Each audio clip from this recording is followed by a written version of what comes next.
Something is happening in our world. And you know, if I was standing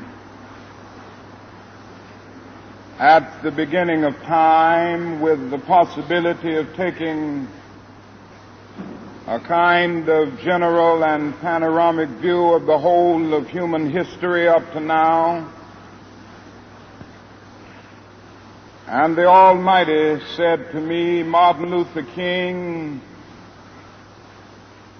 which age would you like to live in?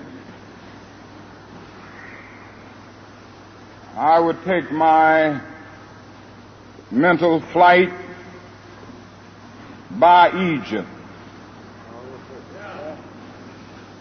And I would watch God's children in their magnificent trek from the dark dungeons of Egypt through, or rather across the Red Sea, through the wilderness on toward the Promised Land.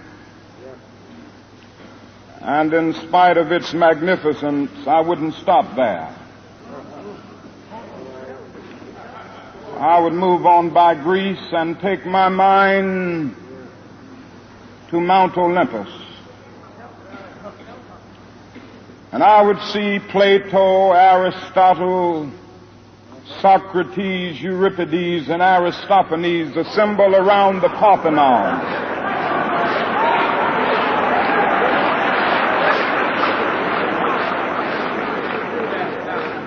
And I would watch them around the Parthenon as they discussed the great and eternal issues of reality, but I wouldn't stop there.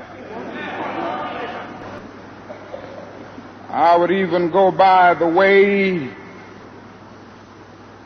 that the man for whom I'm named had his habitat.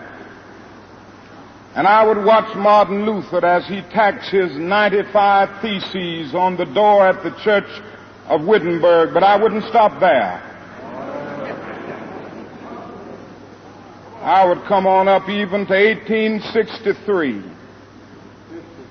and watch a vacillating president by the name of Abraham Lincoln finally come to the conclusion that he had to sign the Emancipation Proclamation, but I wouldn't stop there.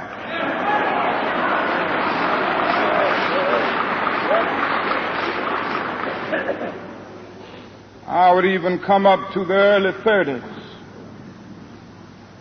and see a man grappling with the problems of the bankruptcy of his nation and come with an eloquent cry that we have nothing to fear but fear itself. But I wouldn't stop there.